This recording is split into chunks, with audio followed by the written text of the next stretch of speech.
What's up, world? It's your boy, the Toothless Wonder, and today I'm outside. You know what I'm saying? Just coming through with a quick, I guess. I don't know. I guess it's inspirational. Just little stuff be popping in my head, so I just come to YouTube views with it. Uh, in light of and this is, I guess, end up like I don't know all the terminology. I guess it ends up being a vlog of just daily life, or I ain't got no problem walking people through my journey, struggles, prior experiences. What I've learned from it. And hopefully, those who listen may be able to identify certain situations and navigate it properly. That's my hope. I ain't really looking to make no, I'm locally respected but not internationally known. You know what I'm saying? I don't even care nothing about that. I just care about he's dealt with me in this area of just you know uh, submission to the Most High's will, whatever that may be. Now, of course, I strive for let's say fiat currency or using that as a vehicle of to obtain, necessary resources and assets for what I believe to be coming.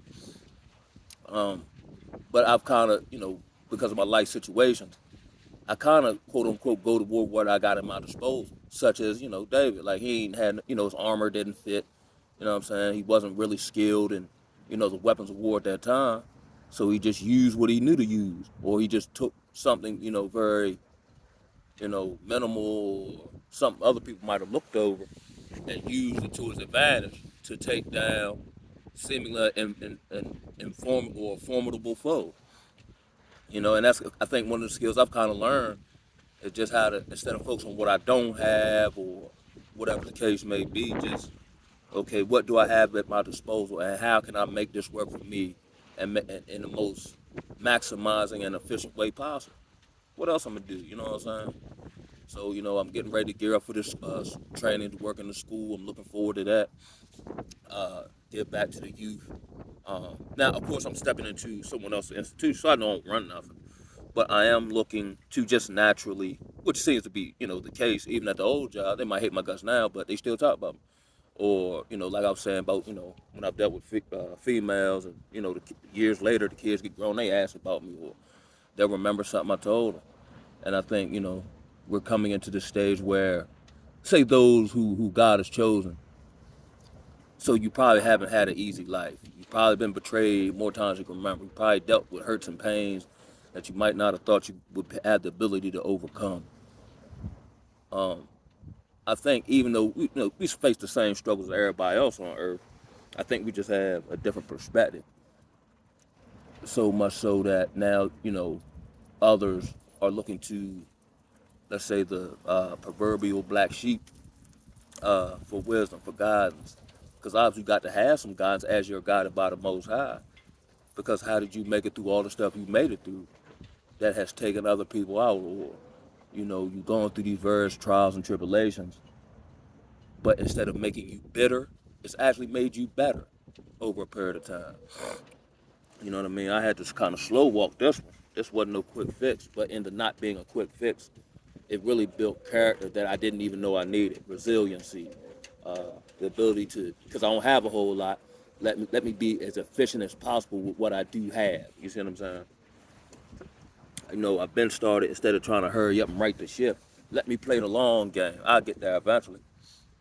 You know what I mean? But I was just thinking about, just from what I hear about other people, very like, situations that that I'm privy to, the necessity to be able to identify distractions and make the proper call. Just like, in football, like if you play football or how the coach is coaching, it's kind of read and react. You practice the play enough times.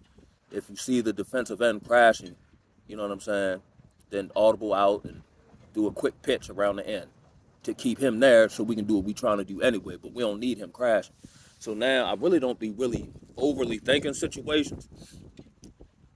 Now I'll overly think where I'm trying to get to, but whatever, bam, situation presents itself, I don't necessarily have to overly think it. I just already know what to do. Now the nuances might be different, but I just know what to do because I practice it enough times. So now that I practice it enough times, those same situations that used to trip me up don't get me no more. You see what I'm saying? He can't really get me to misstep. So then every now and again he'll send someone, co-worker, whatever, and I'll work with him to a point. and just fairness. But once I see, you're being a distraction, or you're attempting to get me off my focus, or emotionally dump on me, or this isn't a reciprocal type of relationship, I think I better let it go. You know what I'm saying? And don't feel bad about it.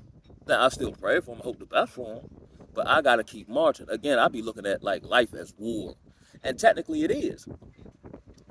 Even though at the current time, bombs and bullets ain't flying. You know what I mean? Right now, you have the gender war, you have the psychological war, you have the spiritual war, you have the biochemical war, you have the narco wars, you have the war on poverty. You know what I'm saying? Sidebar, you ever notice anytime the U.S. wages war on something, it never ends, like the war on terrorism. They just keep perpetuating it so they can throw money at it for some ulterior motive and agenda. Like the war on poverty, number one, the war on drugs. I guess the war on drugs now is they're in there trying to slow cook and make everything legal, so everybody can be all docile down, and what's that, the negation or the calcifying of the pineal gland. um, I just feel the need to come on here and just talk about distractions. You know what I'm saying? 'Cause I know, like, in previous seasons of life, you might desire certain things, companionship, or let's say a certain financial level, or whatever the case may be. And a lot of times those things will present themselves to you, or it's almost a test. Like, okay, okay. Later on, I got this for you, whatever it may be. I'll allow the counterfeit version to be sent first, and you'll recognize it. But let's see what you do with it. Like, it's almost like, how the rappers, build up a buzz. You know what I'm saying, on their own merit, and then the record company comes with a deal that don't, like, they might get an initial cash infusion, but they never get out of debt, and then they own everything they done built up, instead of just waiting, maintaining your own campaign, and then you can get a deal that's more favorable because you done waited it out. You're just not gonna jump at any old situation. You're just not gonna jump at any old opportunity that presents itself, even if you need the opportunity. But or I'll look at it this way, and I've seen this happen previously in life. Like, if I take this particular job, and everybody gotta, read their own situation, you know what I'm saying? But let's say I take this particular job just to have a job, it'll actually take me the scenic route, or a detour rather, from my actual goals and purpose. You see what I'm saying? So now, the job, just beat me up, or I'm so wore out after work, I can't do the other stuff I need to do to keep me maintained. But I jumped at the opportunity of employment out of a scarcity mindset. Now I've discovered an application. I guess I wouldn't say abundant mindset. I ain't got to that point yet. But a mindset of, nah, that ain't for me. I'm gonna wait this one out till I get the hand that I want. I just keep throwing the hand in. Now I don't want the hand. Now I don't want the hand. I can work with this one. You know what I'm saying? And then make a go of it. And then maximize the hand I got. But just because I'm dealt the hand don't mean I got to play it. But that's my rules. And then let's say I'm forced to play this hand that I'm dealt. I'm getting up from the table, and I'm going to another table. I'm gonna just stop playing. This game ain't for me. So that was just a real quick one. I ain't really had nothing too much to say out here. I'm out here by the water, about to do me some Mike Tyson calisthenic squats, and make sure I'm real burnt up real good. Know what I'm talking about? But it ain't too bad out here. I think the slaves came in around here.